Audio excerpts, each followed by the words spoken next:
Second जो question है बेटा, सेकंड क्वेश्चन दे रखा है, सेकंड क्वेश्चन दे रखा है बेटा, ये सेकंड पार्ट है बेटा, थर्ड क्वेश्चन का सेकंड पार्ट। इसने दे रखा बेटा 17। तो बेटा 17 को तोड़ेंगे। भाई 17 किसी के टेबल में आता है? नहीं आता बेटा, 17 किसी की टेबल में आता ही नहीं। ठीक है, 17 दे रखा है तो 17 बेटा 17 पे ही जाएगा, ऐसे लिखते हैं, ऐसे। ठीक है, उसके बाद बेटा उसने ये बोला है, ये है बेटा 23, ये बेटा इस पे जाएगा ऐसे।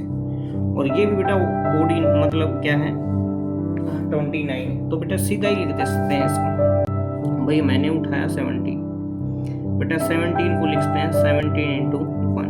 उसके बाद बेटा 23 को लिखते हैं बेटा 23 इंटू 1।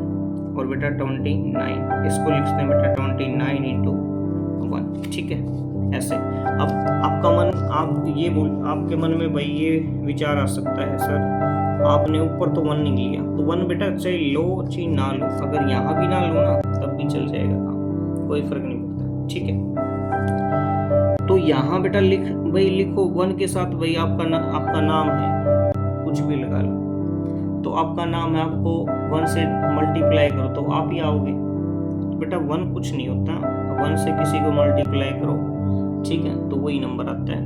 तो ये बस ऐसे ही लिखने का तरीका है, लिखो चाहे ना लिखो। लेकिन क्या है, जब एचसीएफ निकालेंगे तो बेटा इनमें कॉमन कोई नहीं है, देखो ऐसे। लेकिन बेटा 0 नहीं लिख सकते हम, ठीक है, 0 नहीं लिखेंगे बेटा। ठीक है, 0 इसलिए नहीं थे लिखेंगे भाई, तो इनके बीच में ना ऐसे थोड़ी भाई 0 कॉमन फैक्टर, 0 तो है ही नहीं बेटा, 0 हो जाए तो बेटा सारे 0 हो जाए। तो यहाँ से बेटा कॉमन फैक्टर आएगा 1 आएगा। ठीक है, ऐसे। उसके बाद बेटा एलसीएम बोला है उसने, एलसीएम में कुछ ही नहीं करना बेटा, देखो 17 भी लेंगे, 23 लेंगे और बेटा 29 लेंगे, तो इन दोनों की मल्टीप्लाई करेंगे तो बेटा हमारे पास जो आंसर आएगा वो आएगा बेटा, हमारे पास जो आंसर आएगा 1133 और 9, ये आंसर आएगा बेटा, ऐसे चेक करके देख लेना आप।